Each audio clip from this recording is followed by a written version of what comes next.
ao nosso tema de hoje. Somente sentir pena não é amar.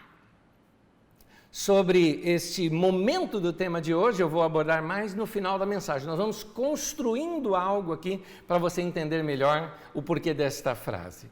Vamos começar pensando na gente aqui. Por acaso, você alguma vez já se viu como bicho ruim? Você entende essa minha expressão, bicho ruim, né? Gente ruim, maldade. Você já viu maldade no seu coração? Não venha me dizer que você não tem. Não venha dizer que você nunca teve nada disso. Todo mundo pecou, gente. Todo mundo teve isso. Mas você percebe de vez em quando coisas no seu coração que você fala, meu Deus, não era para eu ser assim. Vamos lá, vou dar um exemplo para você. Vamos lá, maldade, maldade. Passa aquele motoqueiro, você está de vidro aberto, ele faz aquela desliga e liga da moto, de modo a dar aquela estourada no escapamento, bem para doer o seu ouvido. Ou bate no seu retrovisor. Você já teve vontade alguma vez de estar numa situação dessa e abrir a porta do carro? Pois é, maldade. É maldade, não é? Não é maldade? Você já teve vontade de deseleger um político? Você já teve vontade disso? E você já teve vontade de ser chefe do seu chefe, somente por um dia? Você já teve vontade disso? Então, essas coisas que às vezes ficam no nosso coração, precisa ser limpo.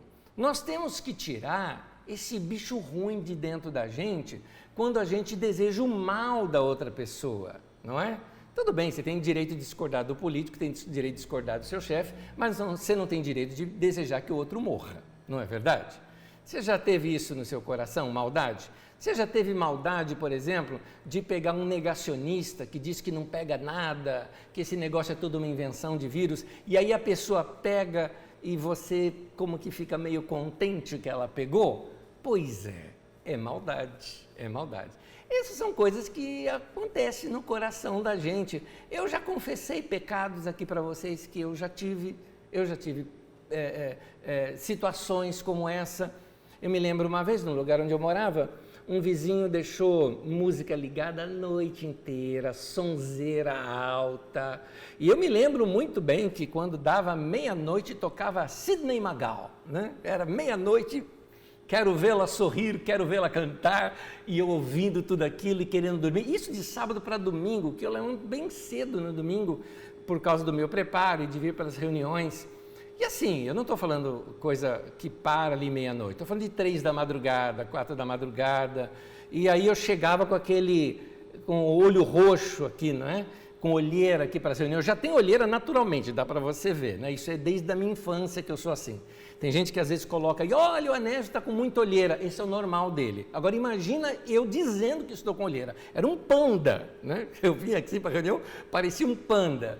Agora, minha maldade, gente, maldade minha, maldade. Uma das coisas que eu fiz uma vez foi dar a volta com o carro, estava vindo para Carisma sozinho, eu dei a volta com o carro, localizei mais ou menos qual que era a casa de fundo que tinha feito isso comigo, toquei campainha e eu com a minha malinha. Eu estava preparado, a pessoa não me atendeu, mas pelo menos eu a acordei. Eu estava preparado para a pessoa me atender e eu falar, olá, eu sou testemunha de Jeová, você quer ouvir um pouco? Perdão, gente, foi maldade minha. Eu toquei campainha, ninguém me atendeu, mas pelo menos eu acordei alguém, pelo menos não. Maldade nesse coraçãozinho ruim aqui. Você já teve maldade no seu coração em que você chegou assim a dizer, Senhor, não está certo isso, não está certo isso. Um motoqueiro que passou do meu lado e fez questão de acelerar para fazer barulhão, depois empinou a moto e eu pensando, e se ele cair? Maldade, não é? Que maldade. Pois é, estou confessando para vocês os meus pecados. Você deve ter os seus aí. Então, nós temos que chegar para Deus e falar, Deus, tira esse bicho ruim de dentro da gente. E sabe de uma coisa? O Sermão da Montanha trata sobre isso. O que é o Sermão da Montanha? Sermão da Montanha é a constituição do reino de Deus. Se você quiser aprender melhor sobre isso, ouça a aula de terça-feira agora, a constituição do reino de Deus, a aula de terça-feira do nosso Didaquê. Então, na constituição do reino de Deus, Jesus está tratando com o nosso coração, mostrando que a lei de Deus agora vai estar no nosso coração e nós precisamos aprender de que Deus quer limpar o nosso coração e tratar no nosso coração. É aqui no Sermão da Montanha que diz, por exemplo, em Mateus, no capítulo 5, no versículo 41, diz assim: se alguém o forçar a caminhar com ele 1 milha, vá com ele 2. Olha só, um soldado romano, ele tinha o direito de pedir que qualquer cidadão o ajudasse a carregar a bagagem dele por 1 milha. 1 milha romana é mais ou menos 1,5 km.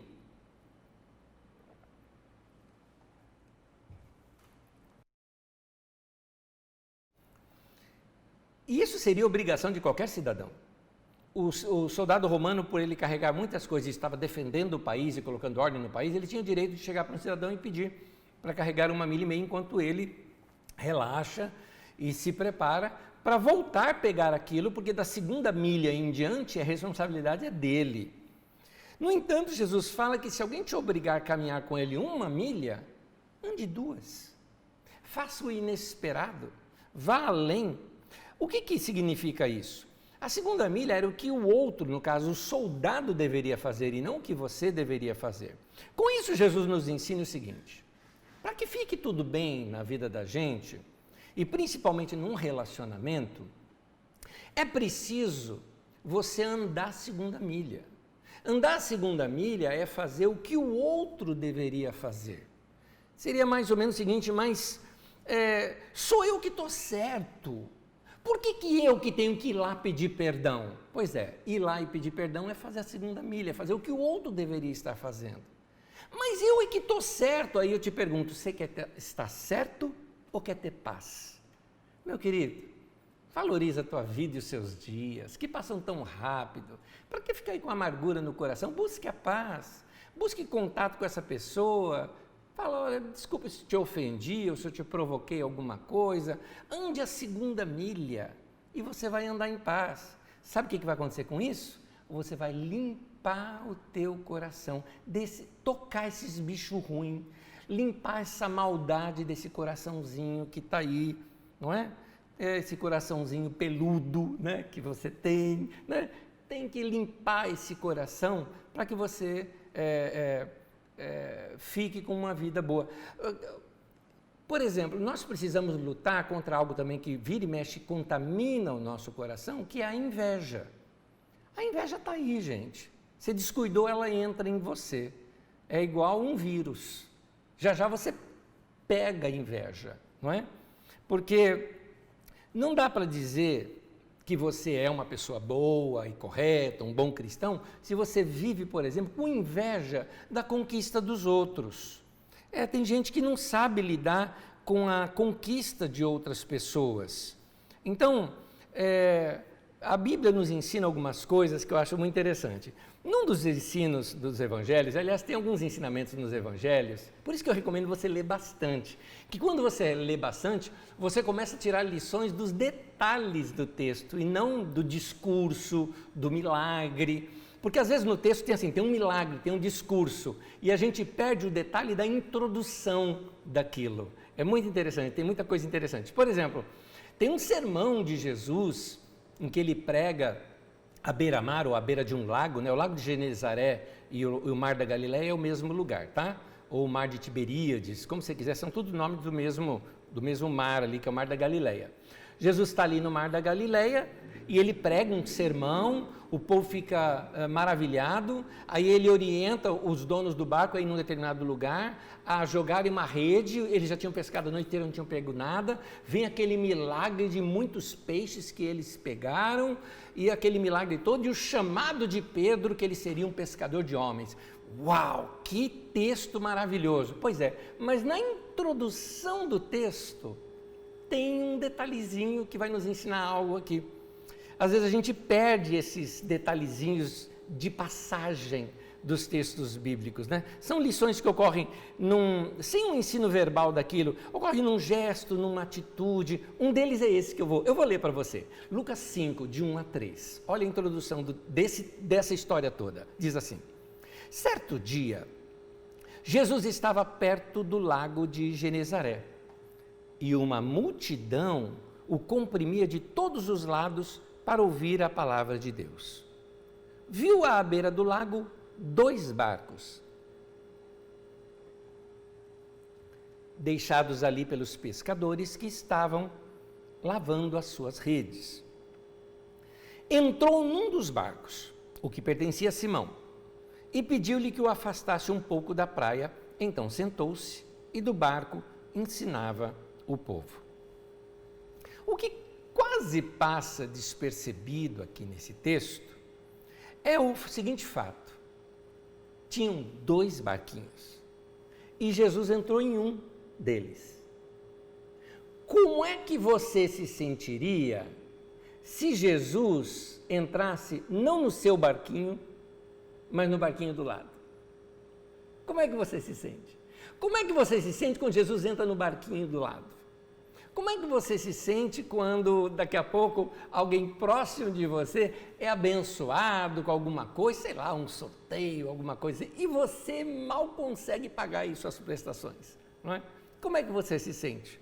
Então, tem muitas pessoas que, ao invés de se alegrar com os que se alegram, ou seja, quando você tem a capacidade de se alegrar com a conquista de alguém, significa que seu coração está limpo.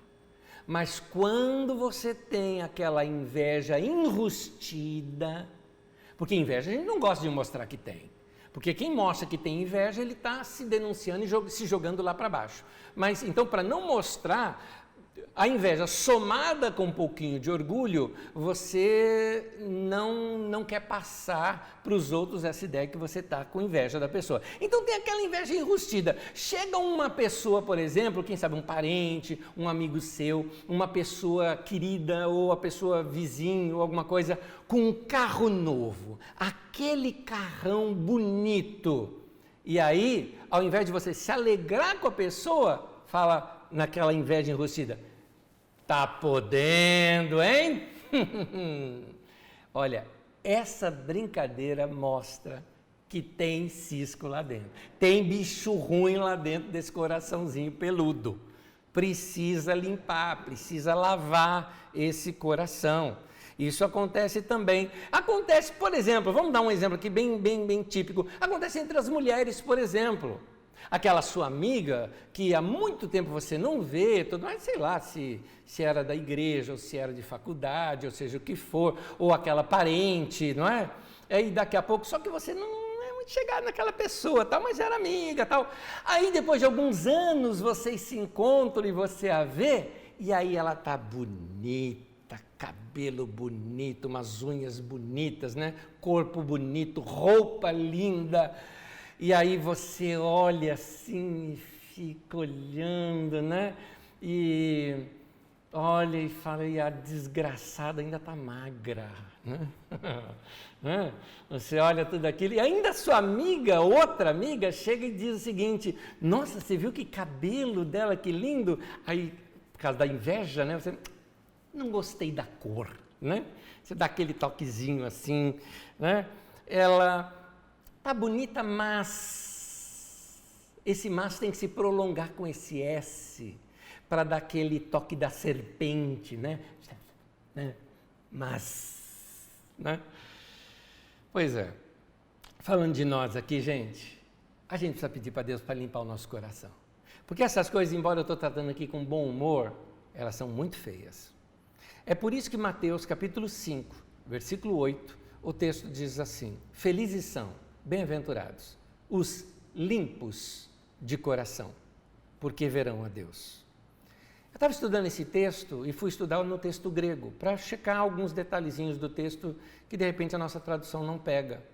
E uma delas que me fugia, realmente, pela língua portuguesa, não consegui pegar isso. A palavra limpo aqui não significa alguém ingênuo.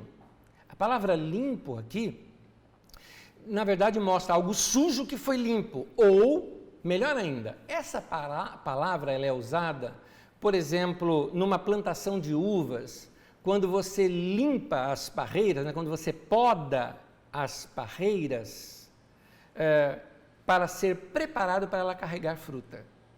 Então, a parreira está limpa, ela está pronta para produzir.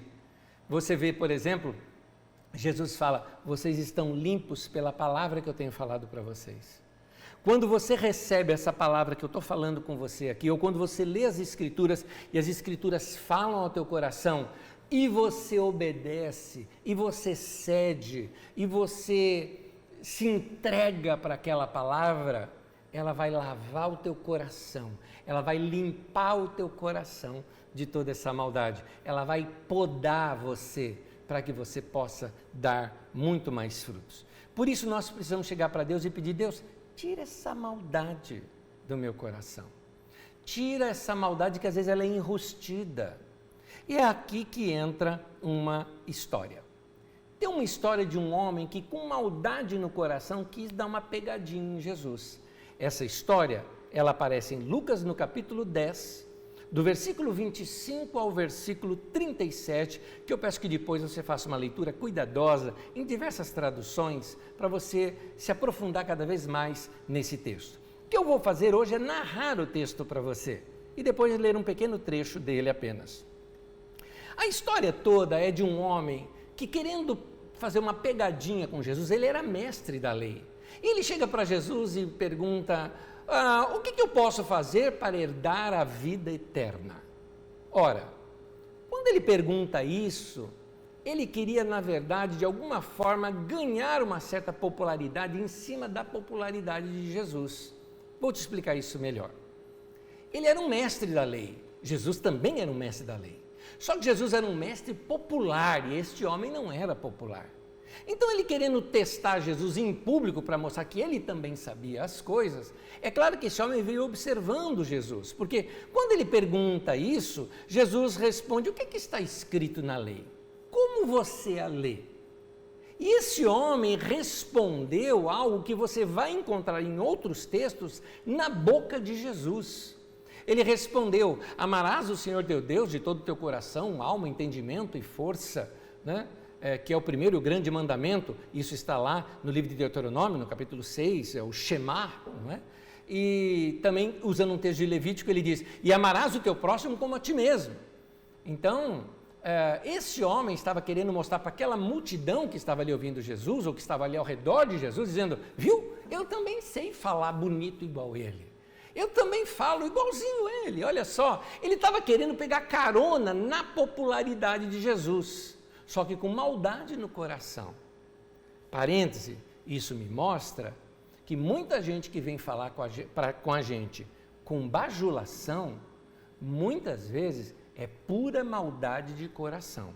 Você lembra quando uma pessoa chegou para Jesus e falou, bom mestre, o que farei para herdar a vida eterna? Jesus falou, por que você me chama de bom? Bom só tem um que é Deus. Jesus em outra palavra falou, isso é falso que você está falando, não colou isso que você está falando. Então, saiba que tem gente que tem esse coraçãozinho mau, esse coração peludo, né? Esse coração ruim. E às vezes eles vêm testar o nosso também. E se o nosso coração está azedo, se o nosso coração está amargo, a gente desce no nível dessa pessoa e começa a fazer embates com essa pessoa. Mas Jesus é outra categoria, não é? Ele ensina aqui. Primeiro que ele devolve para o homem a pergunta. Ele falou, como é que você lê? Deixa eu ouvir você.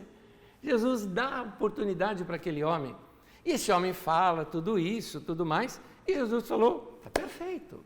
Faça isso e viverás.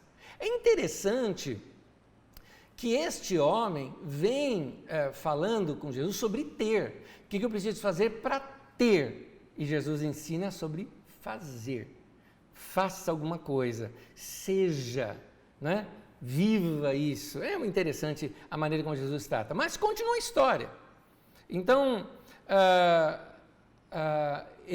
Jesus diz isso, e aí o homem, diz assim o texto, querendo justificar-se, ele pergunta, mas quem que é o meu próximo? Olha só, tinha maldade nesse coração. Ele não estava interessado em saber quem era o próximo. O caso é que ele já tinha um conceito do que era o próximo. Para os judeus daquela época, existe uma Mishnah, não, existe um comentário lá do texto de Ruth, de um rabino lá daquela época, em que dizia o seguinte, que as pessoas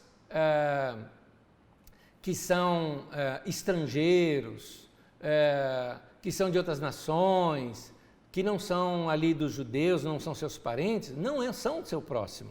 Você não tem obrigação de pular num rio, por exemplo, para ajudá-los se eles estiverem se afogando, correndo o risco da sua vida. Seu próximo é seu parente, é seu vizinho, é o seu irmão ali na fé judaica, né? São esses aí apenas. Jesus não pensava assim, mas esse homem pensava assim. Então, quando ele chega para Jesus e fala, querendo justificar-se, é o seguinte, ele queria uma chancela de Jesus, uma aprovação. Vou te explicar. Se Jesus chegasse assim para ele e falasse, seu próximo são seus parentes, seus familiares, aqueles que moram na sua casa, aqueles ao teu redor. Aí este homem, não é? Abrindo, né, seu ego, ele diria o seguinte, mas isto, mestre, eu tenho feito plenamente e cumprido plenamente essa lei. Então, ele ouviria de Jesus, bem está, não é? Você cumpriu a lei, isso que significa justificar-se. Justificar-se é ser justificado pela lei. É alguém que praticou a lei e recebeu a chancela de um mestre. Então, este homem abriria suas penas como de um pavão, não é? Diante daquela multidão toda dizendo, veja, eu recebi a chancela de um mestre como o de Jesus, vocês podem me ouvir também, eu sou tão bom quanto ele. Era isso que esse homem esperava. Só que é nesse momento que Jesus vira a mesa. E Jesus vira a mesa do seguinte, esse homem querendo justificar, perguntou isso para Jesus, e Jesus responde com uma parábola. E nessa parábola, começa a contar a seguinte história. Um homem estava vindo de Jerusalém para Jericó, e no caminho ele foi assaltado. Os assaltantes o deixaram ali ferido, e sem roupa, inclusive, porque roupa era algo muito caro naquele tempo. Deveria ser um negociante, algo parecido, um homem rico. E então deixaram o homem lá no chão, à beira da morte, e roubaram tudo dele.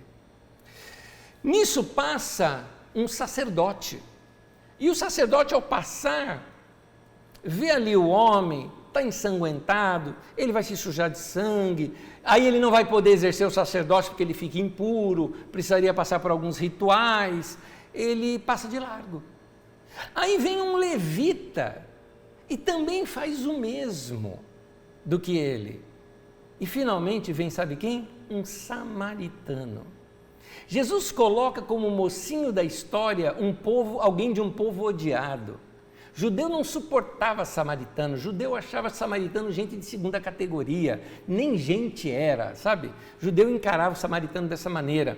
E Jesus usa o samaritano para mostrar que o samaritano é quem de fato fez um culto a Deus e não o sacerdote ou levita, porque o culto a Deus se faz não com rituais, mas se faz servindo pessoas. É o que nós vamos ver agora no texto. Lucas 10 eu narro agora eu leio para você o texto. Lucas 10, 33 a 55, que diz assim, mas um samaritano, estando de viagem, chegou onde se encontrava o homem, e quando o viu, teve piedade dele. Aproximou-se, enfaixou-lhe as feridas, derramando nelas vinho e óleo. Eu vou explicar isso mais adiante. Depois colocou-o sobre o seu próprio animal, levou-o para uma hospedaria e cuidou dele. No dia seguinte, deu 2 denários ao hospedeiro e lhe disse, cuide dele. Quando eu voltar, lhe pagarei todas as despesas que você tiver. Essa inesperada compaixão do samaritano surpreende o homem que indagou Jesus. Porque não era comum uma coisa como essa, vindo de um samaritano. Samaritano, na verdade, é que mostra como que se deveria ter feito, ter procedido alguém que tem temor de Deus. Mas tem mais um símbolo aqui, que ele é provocativo. Jesus coloca aqui uma linguagem que aquele homem entendeu. Aquele homem, ele era mestre da lei. E por ser mestre da lei, ele entendia essa linguagem. Veja o texto comigo de novo, Lucas 10, 34. Aproximou-se, enfaixou-lhe as feridas, derramando nela vinho e óleo. Queridos, vinho e óleo não eram remédios que se usavam para prestar os primeiros socorros. Eles eram, sim, elementos sacrificiais, cerimoniais na adoração do templo. Era perfeito essa colocação. Então, inclusive, o verbo utilizado aqui, derramar, é um verbo que no texto é usado, a palavra usada é somente a palavra que era usada para rituais litúrgicos, não é? Era uma linguagem litúrgica, eram as chamadas, você já ouviu esse nome na Bíblia, libações. As libações era quando se fazia ali o sacrifício, derramava-se vinho e óleo, subia-se aquela fumaça juntamente com o incenso, era um sinal de que o sacrifício estava feito diante de Deus, e os homens que assistiam de longe poderiam levantar sua voz ao céu e orar. Eles entenderam, aquilo era o culto derramado diante de Deus. O que Jesus mostra é o seguinte: o levita e o sacerdote não fizeram culto a Deus. Quem realmente realizou o culto a Deus foi o samaritano. Foi o odiado samaritano, foi ele. Então, o que Jesus nos ensina aqui? Que é o samaritano quem derrama a verdadeira oferta aceitável diante de Deus. Que com a sua libação ele estava demonstrando esse amor de Deus que tantos profetas do Antigo Testamento falavam para que o povo tivesse. Então, nota que isso está muito ligado. Os dois mandamentos, meus queridos, estão intrinsecamente ligados. Quem ama a Deus demonstra isso amando o próximo. O nosso culto a Deus é uma vida de serviço aos outros. Importante você saber disso, porque talvez pela nossa própria cultura, alguns de vocês acham que o culto a Deus é vir na reunião aqui, é você ir na missa ou numa reunião em algum outro lugar, que o culto a Deus é somente o ajuntamento com o ministério de louvor cantando lá na frente, com o pastor pregando, e não é. O que a Bíblia está nos mostrando é que um samaritano fez um culto muito mais aceitável diante de Deus, aliás, completamente aceitável diante de Deus, e foi rejeitada aquela atitude do sacerdote e do levita, que talvez estavam indo exatamente para uma reunião de sacrifícios, talvez fosse isso, e eles não queriam se contaminar. Então, esse texto nos ensina algo muito importante, nos ensina que o nosso culto a Deus pode ser feito quando nós amamos ou nos dedicamos a amar uma pessoa e fazer algo por algum necessitado, por alguém que precisa. Agora, vou tirar aqui umas lições. Tem uma frase que eu já usei na Carisma, eu fiz questão de reproduzi-la aqui com vocês. Amar a humanidade é fácil. Jesus ensinou a amar o próximo. Muitas pessoas falam, não, Anésio, mas eu amo o próximo, eu amo a todos. Amar todos é fácil, Jesus mandou amar o próximo. Amar aquele próximo ocasional. Na verdade, você se tornar o próximo e amar alguém que se torna seu próximo naquele momento ocasional até mesmo. É isso que o texto ensina. Porque tem muita gente por aí que dá aquele amor, sabe, igual eu costumo dizer, parece discurso de Miss, não é? Eu quero a paz da humanidade, né? Então, querer a paz da humanidade, meu querido, é fácil. Eu quero ver você ter paz com teu pai, com tua mãe, com teu marido, com tua esposa, com seus filhos dentro da tua casa. É isso. É aquela pessoa que, por exemplo, diz assim, não, eu amo a todos. Eu amo os leões marinhos e eu amo as focas. É lindo que você ame os leões marinhos e as focas, principalmente se você lida com ecologia. Maravilhoso, aplausos para você, mas Jesus mandou amar o próximo. É fácil, é interessante, um filósofo brasileiro esses dias estava dizendo algo, ele disse o seguinte, por que as pessoas têm tanta compaixão pela criança lá na África e sentem compaixão pela criança pobre lá da África? Porque não está dentro da casa dela. Porque não é o filho dela. Se ela tem tanta compaixão por criança, por que ela não adota uma? Por que não traz uma para dentro da sua casa e vai cuidar dessa criança? Porque o outro está lá distante. O outro é assim, você pega um dinheiro e envia e sente o alívio no coração. Mas a Bíblia está nos ensinando a amar o próximo mesmo. Tocar naquela pessoa, servir aquela pessoa. Só que nessa parábola, o próximo não é o da casa, o próximo é o ocasional do dia a dia. Por isso, esse ocasional que surge a qualquer momento, eu chamaria não de obra social, mas de relacionamento social. É o que a Bíblia nos ensina. É o respeito, por exemplo, pela opinião do outro. É não brigar por política, por futebol, por cinema, por moda, por religião, por qualquer coisa, porque você respeita a posição do outro. Qual o problema dele pensar diferente de você? Vai brigar, vai maltratar aquela pessoa por causa disso? O respeito pelo direito do outro, não é? Por exemplo, amor ao próximo é quando você não dá uma de miguelão e assim, não tem outra palavra, de cara de pau, de estacionar agora no final do ano que não encontra muita vaga para estacionar, e estacionar na vaga de idoso ou na vaga de deficiente físico e depois ainda sai mancando para querer dizer que, para tentar enganar alguém. Meu querido, você pode enganar todo mundo, mas Deus você não engana. E Deus está vendo que teu coração está peludo, está ruim, está sujo. Você precisa limpar esse coração, meu querido. Servir os outros. Nós precisamos aprender a respeitar. Nós demonstramos o amor ao próximo respeitando o pedestre na rua. Custa parar o carro para o pedestre atravessar? Ou se o farol abriu e ainda está um pedestre atravessando, custa esperar um pouquinho mais e não precisa ficar acelerando para ficar dando susto ali na pessoa, não é? Custa no próprio trânsito o cuidado de dar um espaço para quem está com pressa, de ser simpático com atendentes, com quem te atende no dia a dia. Então, quando amamos, a nossa realização também está na realização do outro. O samaritano, ele se realizou realizando a outra pessoa. Quem ama se realiza com a realização do outro. A conquista do outro passa a ser sua. A alegria do outro te faz feliz. Você fica feliz em ver a outra pessoa feliz. Isso é uma grande prova de amor. E nota uma coisa, hein? Vamos adiante aqui. O samaritano investiu o próprio dinheiro dele na vida de um desconhecido. E investir o dinheiro é uma coisa muito séria. Eu vou te explicar rapidinho aqui o que eu penso disso. Quem é da Carisma aqui já me ouviu falando disso, mas deixa-me repetir. O meu salário, o que é?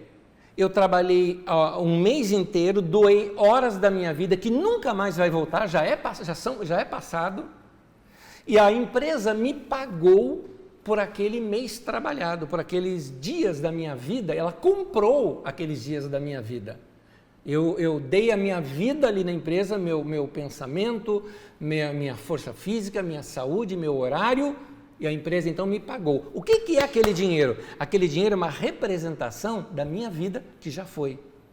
Então, quando o samaritano pega do seu dinheiro e ajuda um desconhecido, ele está dando uma parte da vida dele para aquela pessoa fique bem. Então, querido, vamos pensar bem? Eu acho que você não ama de verdade se você ainda não investiu o seu dinheiro. Se você ama, investe seu dinheiro. Se você diz que ama, invista. Se você não ama de verdade, quando o que você faz, não custa nada. Porque tem muita gente assim que faz uma coisa que não custa nada. Então, porque não custa nada, ele pega e faz, assim, está sobrando, sabe? Dá o resto, dá só o troco. Isso aí é esmola. A esmola é bom dar esmola. Mas aqui essa demonstração é de alguém que tirou do que era seu, tirou de algo que nem talvez tinha planejado, mas investiu na vida de uma pessoa. O nosso culto a Deus tem que nos custar algo, entendeu? O nosso culto a Deus tem que nos custar algo. Eu vou te mostrar isso, é Davi quem fala isso. Em 1 Crônicas 21, versículo 24, diz assim: o rei Davi, porém, respondeu a Araúna. Deixa eu te explicar um pouquinho antes de continuar aqui. Davi tinha cometido um erro, um pecado. E ele então, arrependido, vai oferecer um culto a Deus e um sacrifício a Deus. Tinha se arrependido e agora vai oferecer um culto de gratidão a Deus, um sacrifício a Deus. Ele vai então numa colina muito linda e naquela colina muito linda, desculpem a minha distração, estou vendo um beija-flor aqui agora, aqui na Carisma ali, está lindo, está me distraindo ali. Então, numa colina muito linda, Davi quer ali em cima fazer um altar e sacrificar para Deus. Ele procura o dono daquela colina, é o tal de Araúna, não é índio não, tá? Mas o nome dele era esse. E ele fala com Araúna que ele queria. O Araúna o que fala? Não, o rei, peraí, o rei querendo fazer um sacrifício nas minhas terras, por favor, toma, eu ajudo tudo, até dou aqui o material. Davi falou, de jeito nenhum, não vou dar esmola com o chapéu dos outros, eu não vou oferecer algo para Deus que não custou para mim, eu não vou oferecer algo para Deus que na verdade é seu. Olha só o texto, vamos ler de novo, 1 Crônicas 21, 24, o rei Davi, porém, respondeu a Araúna, não, eu faço questão de pagar o preço justo, não darei ao Senhor aquilo que pertence a você. Olha essa última frase, nem oferecerei um holocausto que não me custe nada. Quem ama, dá, e dá aquilo que custa. Quem ama, dá, reparte. Quem ama, investe. Quem ama, contribui. Quem ama, faz sacrifício para dar. É isso. Amar sempre vai custar algo para a gente. Ao samaritano, custou-lhe o tempo, custou do seu cansaço, porque ele carregou o homem no seu próprio cavalo, talvez ele tenha ido a pé e não no cavalo junto com o homem, talvez o homem foi ali deitado no cavalo e ele a pé, e custou também do seu dinheiro. Nosso culto a Deus é assim, eu não vou oferecer um holocausto que não me custe nada. Mas é uma boa pergunta, o que você anda fazendo para Deus? Vou repetir, o que é que você fez para Deus nessa semana? O samaritano fez para Deus fazendo para alguém, contribuindo, ajudando. Quando eu contribuo, por exemplo, numa entidade como a igreja, por exemplo, o centro social nosso, você está também investindo para que uma obra seja feita, seja realizada e abençoe outras pessoas. Mas isso tem que ser feito com sacrifício, não com resto. Da mesma maneira, quando eu te falo, por exemplo, pega alimento lá na sua casa, traga, doe aqui na portaria, porque nós temos gente necessitada que nós vamos encaminhar para essas pessoas. Não traga resto, traga do melhor. Traga daquela melhor marca que tiver no seu alcance de dar. Não traga assim, aquela assim, essa daqui é para minha casa, essa daqui é para doação. Você vai lá no mercado mesmo, já compra uma mais baratinha para dar. Não é assim que se faz não, meu irmão. Quando a gente dá, a gente tem que dar o melhor. Eu não vou dar para Deus algo que não me custe nada. E nisso que está o culto que Jesus está ensinando aqui. É nisso que estão nossas libações, nosso culto, nosso sacrifício a Deus. O nosso culto tem a ver do quanto do nosso tempo nós doamos. O nosso culto tem a ver com quanto de esforço físico nós fazemos. O nosso culto tem a ver com quanto do nosso dinheiro nós repartimos, nós contribuímos. Nós podemos ser, meus irmãos, estou falando essa palavra, por que eu falo essa palavra hoje? Os índices da pandemia estão crescendo. Nós temos hoje mais pessoas infectadas e doentes do que nós tínhamos em maio, por exemplo, naquele auge todo, naquele momento do medão que a gente tinha, que a gente nem saía de casa, era março. Nós estamos muitas vezes mais do que aquele tempo todo. Mas eu sei, todo mundo se enjoou com esse negócio de pandemia, mas ela está aí, só que tem gente sofrendo. Então, nós podemos ser hoje como esse samaritano para aqueles que sofrem com a pandemia. Tem gente, meu querido, que está vivenciando o luto e ele está precisando de uma palavra amiga, está precisando de um telefonema seu, está precisando de um recado carinhoso. Tem gente que está em crise emocional, não aguenta mais com esse negócio, não vê esperança na vida, acha que isso nunca vai acabar. Tem gente enlouquecendo e precisa de alguém para conversar, de alguém que o ame, que o abrace, ainda que virtualmente, não é? Mas que ele se sinta querido. Tem gente que já está quase desistindo da vida. Eu e os pastores aqui da nossa comunidade recebemos, não são poucos, são muitas situações de gente que quer se matar, que tentou suicídio, que tentou desistir da vida, e nós precisamos estar ali para fortalecer essa pessoa, para falar, espera um pouco mais, vai passar, tem um momento certo para cada coisa, esse é o momento do sofrimento, o momento para a gente reavaliar algumas áreas da vida, mas isso tudo vai mudar. Querido, amar é sentir interesse pela pessoa e fazer algo por ela. Somente sentir dó não é amar. Entendeu o tema de hoje agora? Somente sentir dó não é amar. Nós precisamos ajudar as pessoas que estão passando por dificuldades na vida. Vamos dar os nossos ouvidos, escutá-las. Vamos dar do nosso tempo. Jamê Nobre, meu pastor, me falou quando ele foi missionário no meio dos índios Craós, disse que na linguagem deles não existe a expressão eu te amo. A expressão que eles têm para isto é eu te escuto, eu te dou os meus ouvidos. Então, vamos parar para ouvir o coração das pessoas. Vamos dar do nosso tempo, vamos ajudar as pessoas na recuperação dessas pessoas. No início da pandemia, muitas pessoas ajudavam os idosos, telefonavam para esses idosos, outros falavam para a pessoa, olha, não saia de casa, eu faço compra para você. Hoje, ninguém faz mais nada. Está na hora da gente continuar, se fortalecer. Meu irmão, é um modo de cultuar Deus e tem mais, você vai se edificar edificando. Você vai cultuar a Deus servindo pessoas. Você vai demonstrar o seu amor a Deus, amando vidas. Vamos entender o que o outro está sentindo. Sentimentos são coisas que é muito difícil explicar, somente uma boa conversa mesmo, afinada, que a gente consegue compreender o que o outro sente. Então, vamos entender o sentimento do outro, isso é amar. Talvez a pessoa esteja passando por um momento difícil. O que é um fardo pesado para ele? Talvez não seja para você, mas para a pessoa é um mundo, é um monstro, é uma montanha para ela, e para você talvez não seja, mas compreenda o sentimento dessa outra pessoa.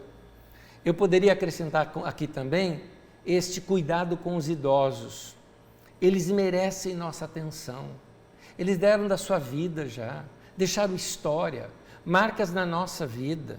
Nós precisamos elogiá-los, fundamentá-los, fortalecê-los, parar para ouvi-los, escutar a sua experiência, aprendemos muito com eles. E agora aqui eu já vou terminando e quero ler um texto com vocês. 1 Timóteo, no capítulo 5, fala aqui para nós. Mas se uma viúva tem filhos ou netos, que estes aprendam primeiramente a colocar sua religião em prática, cuidando da sua própria família e retribuindo o bem recebido de seus pais e avós, olha só, pois isso agrada a Deus, ou seja, isso é culto a Deus, isso é que é religião, cuidar da sua própria família, cuidar dos pais, dos avós. E por último, se alguém não cuida de seus parentes, e especialmente dos da sua própria família, negou a fé e é pior que um descrente. Meu caro irmão, irmã, que tem pai ou mãe vivos, vai cuidar da sua mãe, do seu pai, isso é culto a Deus. Vai cuidar deles.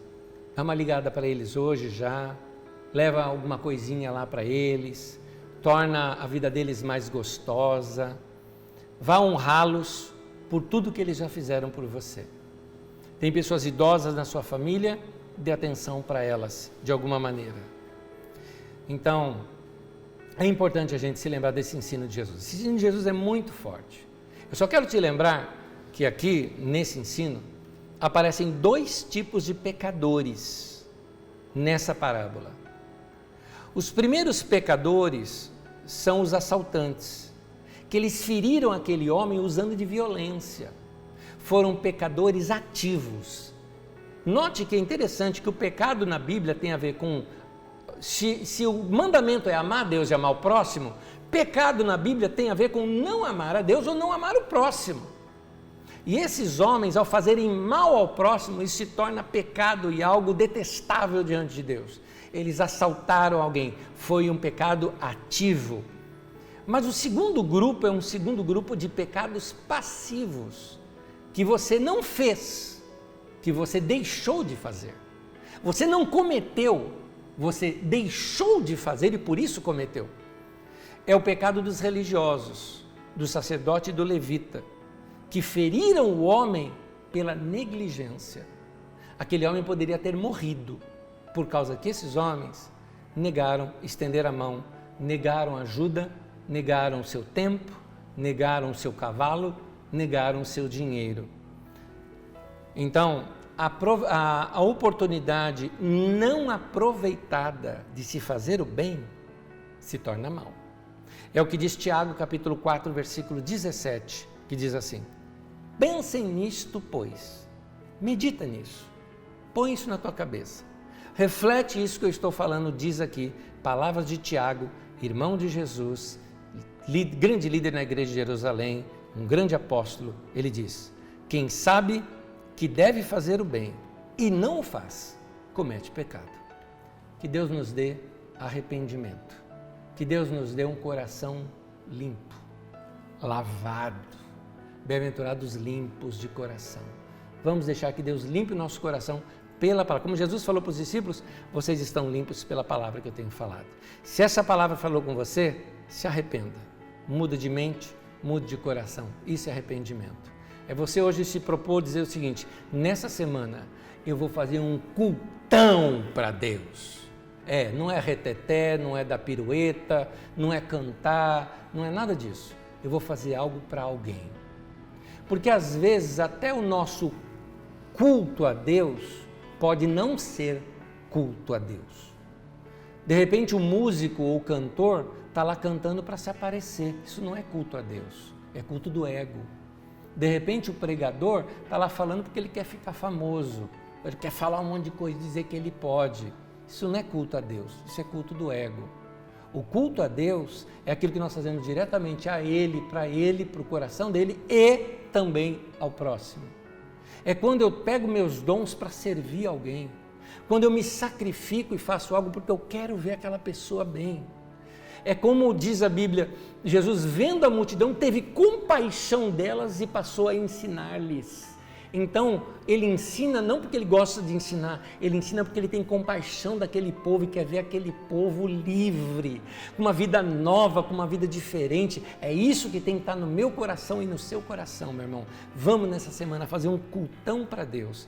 Vamos ajudar necessitados, vamos ajudar pessoas que estão carentes, vamos socorrer os nossos idosos. Se você tem pai ou mãe, vai ter tempo com eles essa semana. Claro, se você está limpo, não só agora de coração, mas limpo de Covid também, não é? Se você está se resguardando, e vocês que talvez não se cuidem disso, se cuide por amor ao outro, use máscara por amor ao outro, se preserve por amor ao outro, para não contaminar a outra pessoa, não é?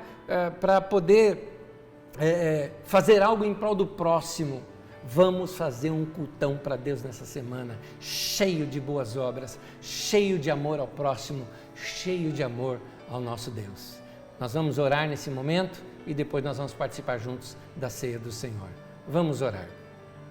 Senhor, é no nome de Jesus que eu trago o meu coração diante do Senhor, para que o Senhor lave o meu coração e limpe o meu coração de toda maldade.